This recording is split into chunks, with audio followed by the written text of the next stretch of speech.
last year in the fall, I graduated from college, and so I thought it's about as good a time as any to talk about or to think about some of the things that I did over college, over that time, about 3.5 years of time, my regrets and the things I don't regret, and all sorts of those things that sometimes I don't really want to think about, but it's really important to think about because there's a lot to learn. There's a lot I learned. There's a lot of mistakes I don't want to make again. This video, I want to talk about why I regret trying to do a double major. So for a little background before I go into the big background, I graduated with a physics degree, physics bachelor's of science from the University of Minnesota Duluth. I did not do a double major in the end, but I tried to, and it was one of my biggest mistakes that I did over college. It's a mistake that has affected me up until now, and maybe it will still affect me into the future, and I'll explain that more. I started college wanting to be a chemistry major, and I was also planning to do a physics minor as well. So there was some physics in there, not a degree yet, but so about halfway through my second year, I decided I should upgrade my physics minor to a major and stick with the chemistry major. So I'd be doing a double major in chemistry and physics. Then I went into my second summer. So that summer I look back and I have mixed emotions about it because, well, I was taking some chemistry classes that summer. I was also doing physics research, and I was also working part-time. That was a lot. There's other things going on, lots of anxiety, and I was not able to focus as much as I wanted to on each individual thing, which really, in retrospect, I wish I spent more time on the physics research because that's what really mattered for me. So I got to the end of that summer, near the end. It was difficult, and I wasn't really that into the classes.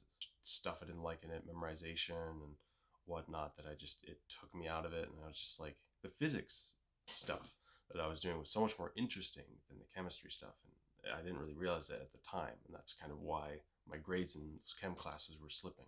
But at the end of the summer, near the end, I downgraded the chemistry major to a minor. So I was like, I'll stick with chemistry, I'll get through it. I only have a couple more classes to take for the minor. I got to the end of the summer, and then I got to my first semester of my third year, which was the time when I was taking a physical chemistry class, but it was also the time that I dropped chemistry altogether. So I did pretty terrible in those classes, those chemistry classes. That definitely didn't help me when it came to my GPA. And going into my first semester of my third year, that physical chemistry class I dropped, but I also dropped it too late, so they actually put it on my transcript anyway, but with a little W, just telling people that I dropped it, basically. Those three classes definitely had a negative impact on me that I've still felt to this day. The thing about those chemistry classes was also that they were a big distraction from the important thing, which was really my physics research. One of the most important things I did during my undergraduate career. So seeing as though I did not do very well on it that summer, I wish I would have done more. I wish I would have maybe taken that time to do an internship too or something. I'd say I've learned to use the time I have wisely. So a big question is, why did this happen? It's important to ask questions of why you're doing things, you know? Yeah, so I was definitely not asking any of the right questions, or any questions in general, just about what I was doing. Is this the right path for me? Is this going to be too much work for me? Do I really want to do this? Am I that interested in chemistry? Am I that interested in physics? To do both? Do I understand the difficulties? Am I actually going to be able to do it? Even like, I mean, this is redundant, but do I really want to? If you don't want to do something, you shouldn't do it. I think I should have been sure that that was the path I wanted to go on, but I wasn't. I wasn't sure. I'd say I was almost blindly following that path. And I wish that I would have maybe asked those questions, and I would have probably come to the conclusion that, you know, this isn't the right path for me. This isn't what I want to do. The thing is, I've had this sort of blind trust in myself, this trust that I can do anything, and that whatever I'll have to do to get to a certain goal, I can do it. You know, it's fine. Don't worry about it. which is not a bad thing, totally, as you're probably thinking. It actually wasn't, I took it to an extreme.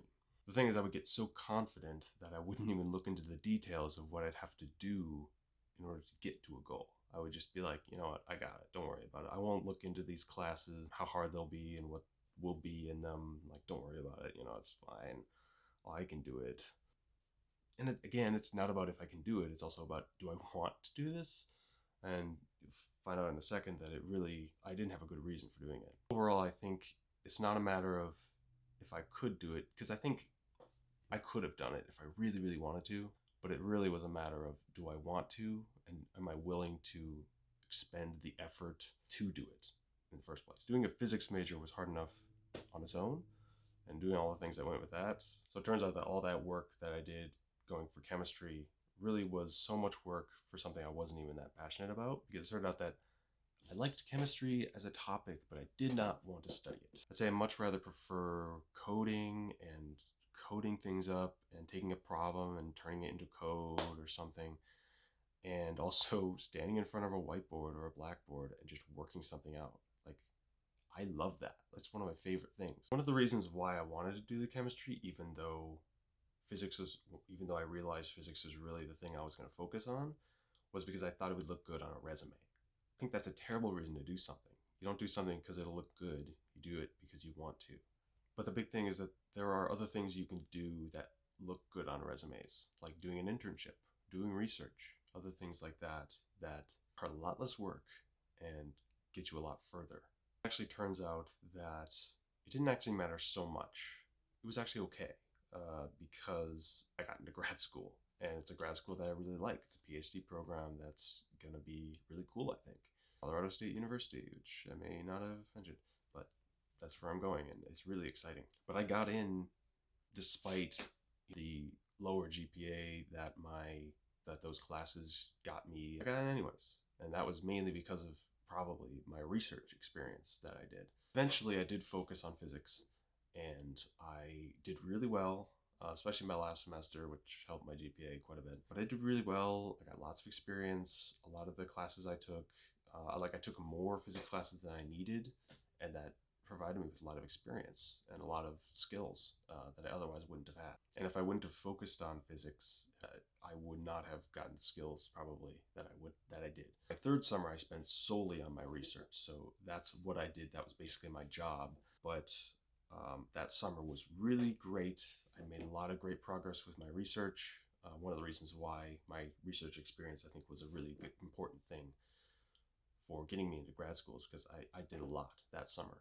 So if I had not realized earlier on that I didn't want to do chemistry, this would have been a tough end of, undergrad career. Glad I realized when I did, even if I wish I realized earlier. It's true that things worked out and it's fine, but I still have regrets, and I still think that my time could have been spent, like in my second summer, on other things. That was it. There was a lot to unpack, but yeah, I learned a lot. I hope you did too from what I was talking about, and hope to not make these mistakes again.